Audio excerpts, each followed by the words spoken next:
우리가 사실 이 병이라고 하는 게 우리 하루의 시간이거든요. 하루에 우리가 사용할 수 있는 시간, 누구한테나 24시간이 주어집니다. 근데 어떤 사람은 그 24시간 동안에 되게 중요한 일도 하고, 그리고 자기의 미래에서 사용할 수 있는 그 중요한 일들을 먼저 처리하는 사람이 있는가 반면에, 어떤 사람들은 되게 짜잘하고 의미 없고 필요 없는 일에 시간을 집중하는 사람들도 있어요. 그래서 이 큰 돌과 작은 돌, 그 얘기는 우리가 사용하는 이 시간에 정해져 있는 이 시간을 가장 크고 중요한 거 먼저 배치시키지 않으면 이 큰 것들이 들어갈 자리가 없어지기 때문이에요. 이 큰 돌들은 우리한테 있는 가장 큰 책임이라든지 가장 중요한 일들을 이야기를 합니다. 자갈들은 이거보다 좀 덜 중요한 일들을 이야기를 하고요. 그리고 모래는 그렇게 중요하지 않은 활동들이 있어요. 우리가 살다 보면 이렇게 중요한 일들과 사소한 일들이 이 순서를 통해서 이제 있거든요. 근데 문제는 뭐냐면, 내가 무엇이 중요한지 무엇이 중요하지 않은지에 대해서 내가 먼저 정리를 하고 머릿속에서 이걸 구분을 해놓지 않는 상태에서는 이 시간 관리를 할 때 무엇을 먼저 배치할지를 고려하지 않는다는 거예요. 그래서 중요한 일과 중요하지 않은 일, 그리고 긴급한 일과 긴급하지 않은 일, 이 두 가지가 있거든요. 그렇다면 이 노트에는 그렇게 이것까지는 넣어놓진 않았는데, 보통 이 네 가지로 이렇게 나눕니다. 시간으로 봤을 때, 중요도로 봤을 때 긴급한 일, 위로 갈수록 긴급한 일, 중요한 일, 오른쪽으로 갔을 때 긴급한 일, 이렇게 중요도와 긴급성 이 두 가지로 놓고 보면 이걸 한번 먼저 생각을 해볼 거예요. 아까 우리가 적어놓은 10가지든 20가지든 그 일이 있을 거고 그 목표가 있을 겁니다. 그쵸? 그 목표들을 이렇게 딱 다시 한번 보시고, 그것들 중에서 내가 그걸 달성하기 위해서 내가 지금 무엇을 해야 되지도 아마 적어 놓으셨을 거예요. 저 같은 경우는 지금 사실 굵직굵직한 큰 일들이 워낙 많아가지고 짜잘한 일들은 사실 거의 신경을 안 쓰고 살아요. 근데 짜잘한 일들도 신경 안 쓰고 산다고 다 되는 건 아니에요. 왜냐하면 문제가 생겨요. 되게 문제가 많이 생겨서 짜잘한 일들도 분명히 신경을 써야 되지만 중요하게 큰 일들이 많아요. 그러니까 예를 들어서 저 같은 경우는 책을 지금 계약을 2개를 더 해놨어요. 얼마 전에 책이 나왔는데 지금 출판이 된 게 한 일주일이 넘지 않았어요. 그러니까 탈고한 지 지금 한 달밖에 되지 않았다는 얘기예요. 앞에 책을 탈고한 지 한 달밖에 되지 않았는데 책을 2권을 더 써야 돼요. 왜냐면 계약을 했거든요.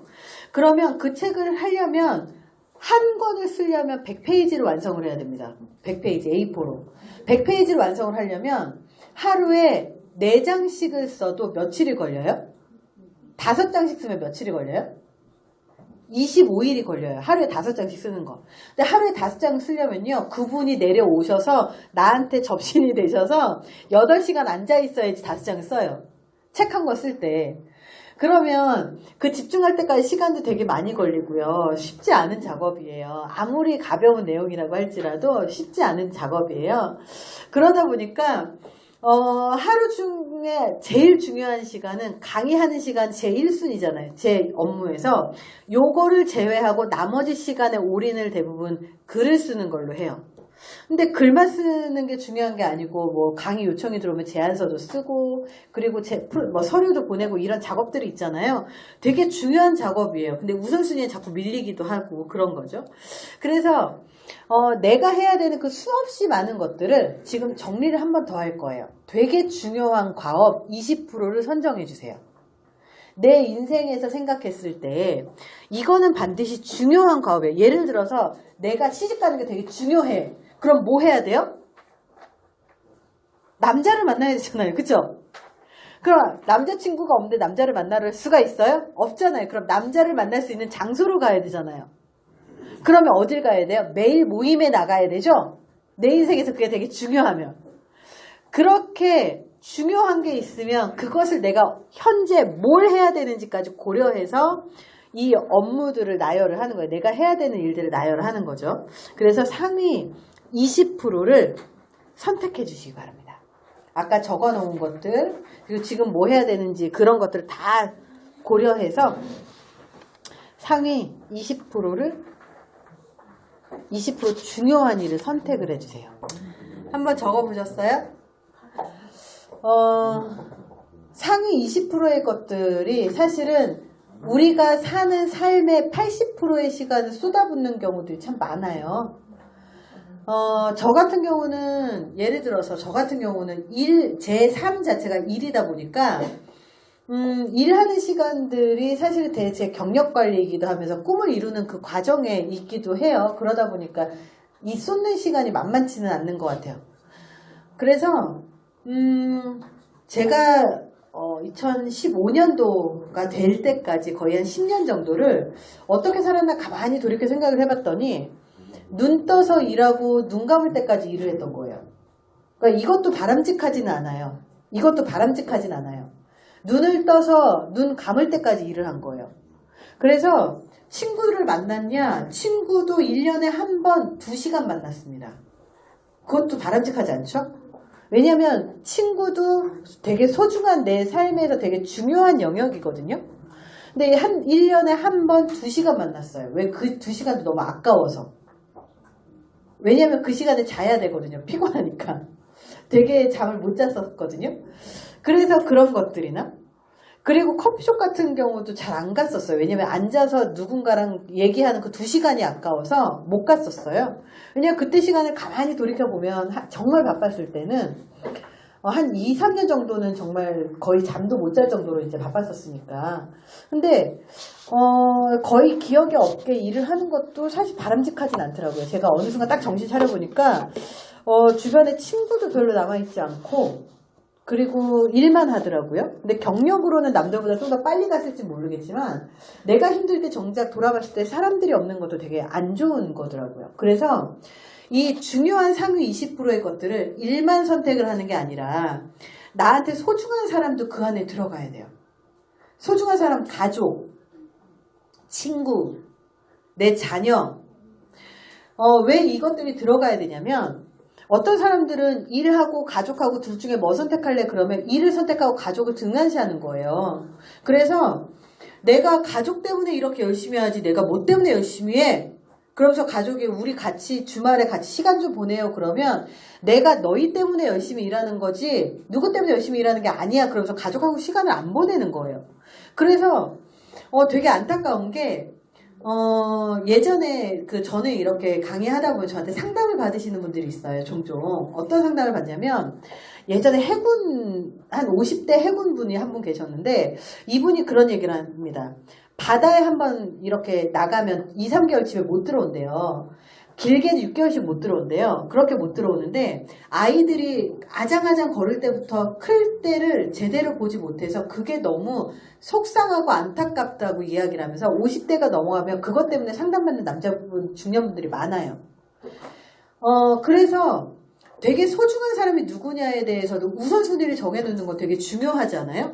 그래서 사람에 대해서도 그 중요에 대해서 우선순위를 정해놓고, 일에 대해서도 중요한 우선순위를 정해놓고, 그리고 목표에 대해서도 우선순위를 정해놓고, 그리고 제가 한 가지 좀 독특하게 한 가지를 더 올려놨어요. 뭐가 있냐면, 이 동그란 거 목표 설정하는데, 동그란 거 윤리목표서 적어놓은 거 혹시 보셨어요?